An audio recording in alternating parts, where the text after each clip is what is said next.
क्या आप जानते हैं, नेपाल के एक बड़े राजनीतिक परिवार में पली बड़ी मनीषा कोइराला राजनीति में नहीं बल्कि फिल्मों में आना चाहती थी। इसीलिए वह बॉलीवुड में अपनी किस्मत आजमाने आई। लेकिन मनीष कोइराला ने कभी सोचा भी नहीं होगा कि उन्हें अपनी जिंदगी में इतने उतार चढ़ाव देखने पड़ेंगे। इतना ही नहीं, इन सब के अलावा भी इनकी लाइफ में ऐसी ऐसी घटनाएं भी घटी, इसके बारे में सोचकर आपके रोंगटे खड़े हो जाएंगे।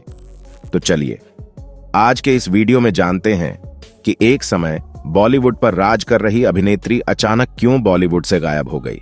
लेकिन उससे पहले इस वीडियो को लाइक जरूर करें।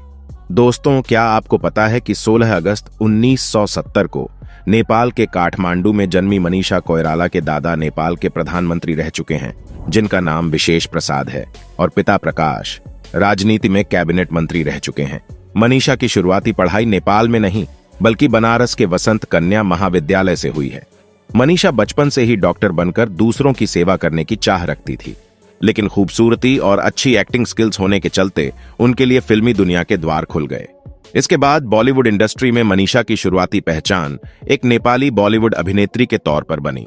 उन्होंने अपने करियर की शुरुआत 1989 में एक नेपाली फिल्म से की। इसके बाद 90 के दशक में उन्होंने कई बड़े बॉलीवुड स्टार्स जैसे सलमान खान, शाहरुख खान, आमिर खान, गोविंदा, संजय दत्त के साथ भी काम किया।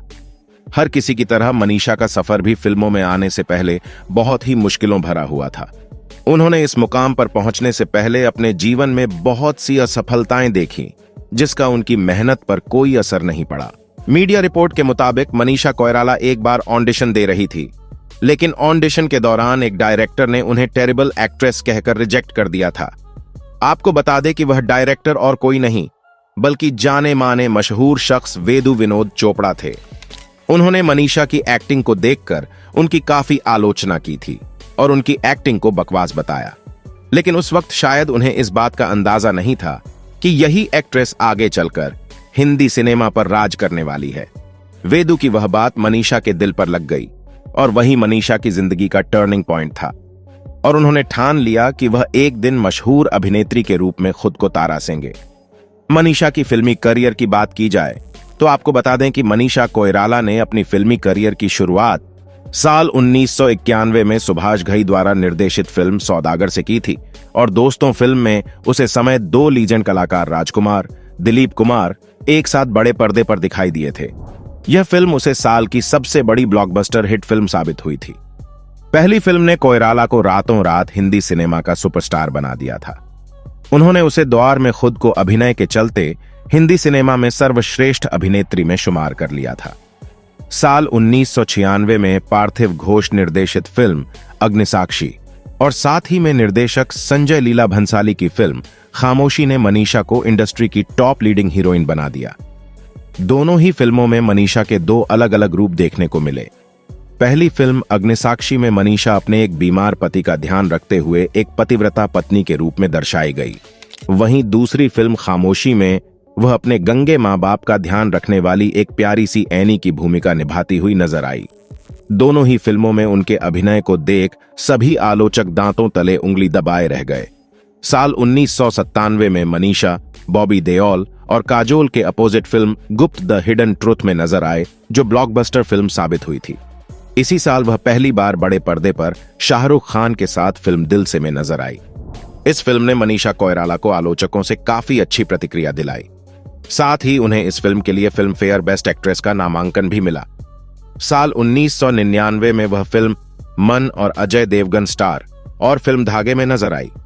फिल्म मन में उनकी लाजवाब एक्टिंग देख आलोचकों ने उन्हें मीना कुमार तक की उपाधि दे डाली थी। यह फिल्म उस साल की सबसे बड़ी फिल्मों में से एक फिल्म साबित हुई। साल 2000 में वह मल्टी स्टार फिल्म लज्जा में नजर आई।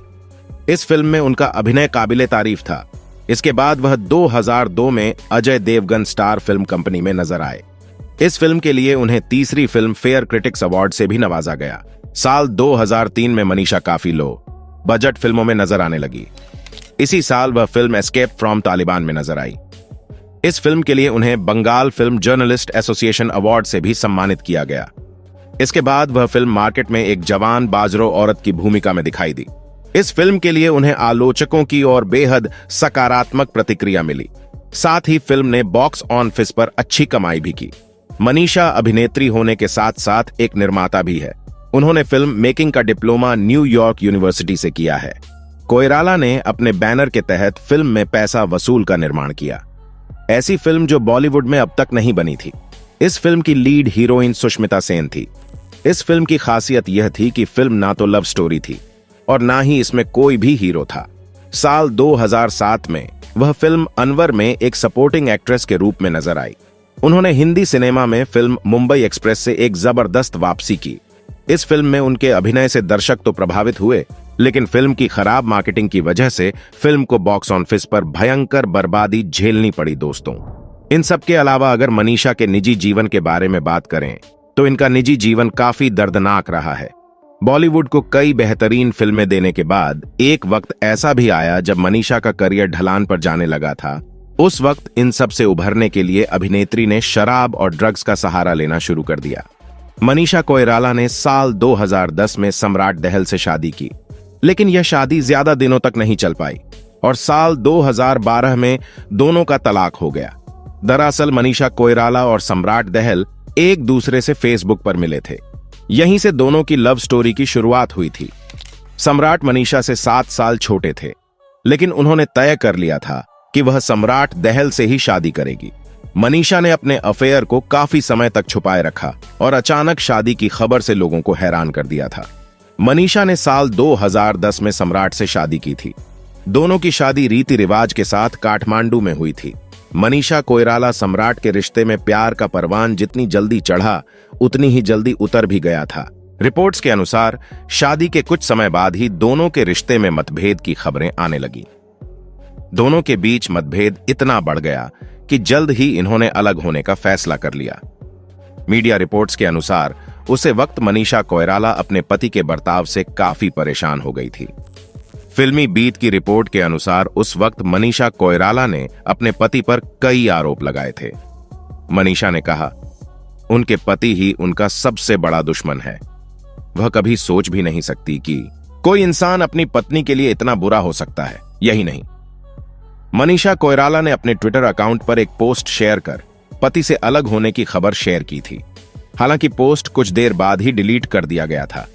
इसी के बाद से ही दोनों के बीच तलाक की खबरें आनी शुरू हो गईं और फाइनली 2012 में जाकर दोनों का तलाक हो गया। आपको बता दें कि मनीषा जब अपनी फिल्म करियर के पीक पर थी तब उनका नाम एक्टर नाना पाटेकर के साथ भी जोड़ा गया था। हालांकि यह रिश्ता शादी तक नहीं पहुंच सका। इन सारी चीजों को झेलते झेलते मनीषा इतनी टूट गई कि उन्हें इन सब को भुलाने के लिए दारू का सहारा लेना पड़ गया।